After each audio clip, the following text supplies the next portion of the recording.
Como que a gente ajudava o Henrique?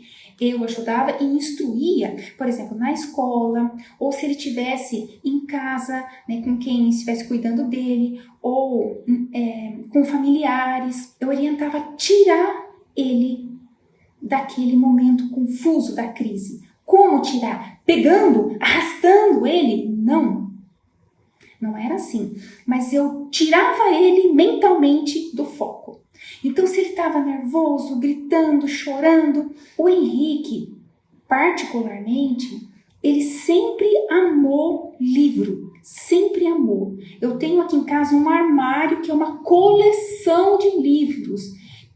Desde gibis, enciclopédias, livros falando sobre temas que animais, enfim, agora ele está na fase de guerras, então tem muito conteúdo ali. E ele sempre amou.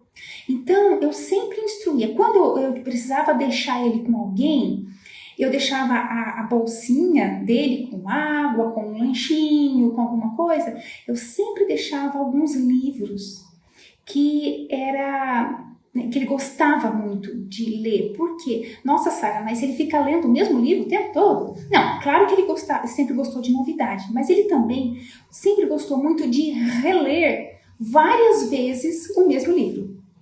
Por quê? Porque ele aprende por repetição. Então, ele repetia a leitura, ou mesmo na época quando ele ainda não era alfabetizado, mas as gravuras, ele via, revia. Então, isso fazia bem para ele, para a memória fotográfica dele. E eu sempre deixava, então, a pessoa sabia, se ele ficava extremamente nervoso, era só pegar um livro e dizer: olha aqui, que bacana esse livro, uau! Olha esse leão, porque ele era apaixonado por bichos, né? Ele ainda gosta muito. Uau, esse leão aqui, nossa, esse elefante, o rinoceronte, nossa. Aí, olha aqui, Henrique, ó, pronto.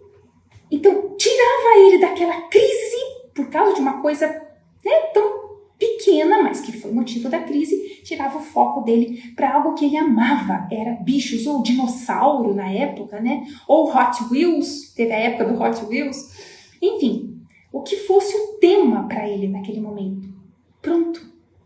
Então, essa era a forma que eu conseguia tirar o Henrique de uma crise, né? Sabendo que ele mais amava, que era o hiperfoco dele. Então, eu conseguia tirar. Então, eu orientava as professoras na escola. Eu me lembro quantas vezes a monitora, a professora monitora, auxiliar, quando ele, no intervalo, em algum momento ali que ele estava muito nervoso, ela ou corria até a biblioteca trazer algum livro para ele, ou convidava ele para ir até a biblioteca. Pronto. É como se desligasse um botãozinho automático. Pim! Sabe, quase que instantaneamente ele saía da crise. Então, eu instruía, né, as pessoas e eu fui... Tá, então, outra coisa que eu fui explicando muito para ele, conforme ele foi crescendo, quando ele passava a crise, eu conversava: filho, você entendeu por que você ficou bravo? Por que você ficou nervoso? Às vezes não. Nem ele entendia por quê. Mas eu já tinha percebido como mãe, tinha observado. Ou a pessoa depois me contava: olha, Sara, ele ficou nervoso por causa disso.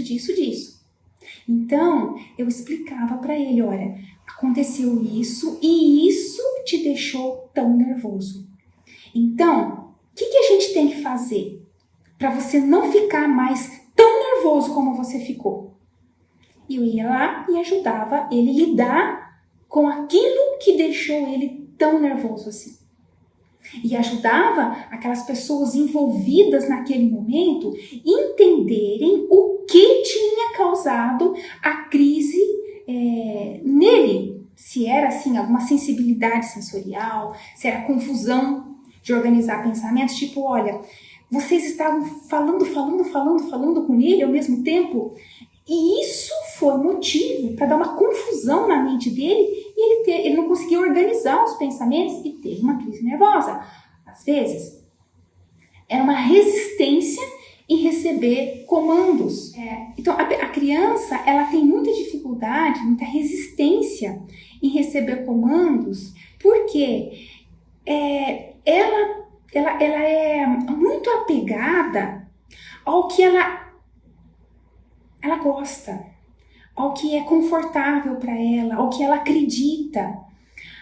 Ela é muito apegada, extremamente apegada a maneiras padrões que ela estabelece, né?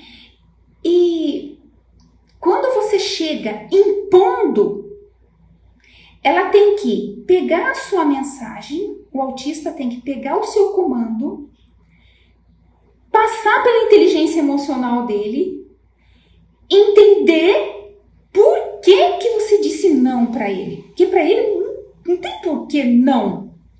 Por exemplo, ele subiu num lugar alto. Ele não tem noção do perigo. Ele não sabe que ele pode cair, que ele pode se quebrar. Ele não tem noção. Então, se você chega para ele e fala, fulano, desça daí agora. Para quê? Para que descer? Se você explica, fulano, vem cá, olha, alto. Não precisa ficar falando muita coisa não, para não deixar ele confuso. Você mostra, alto, machuca, dói, perigoso, tá? Vem. Vamos descer? É diferente. Ah, mas assim você tá deixando ele ser manhoso, você tá fazendo tudo o que ele quer. Então você vai explicando para aquelas pessoas o porquê. Não é só você dizer assim, mas não é manha, não é isso. Mas explique por quê.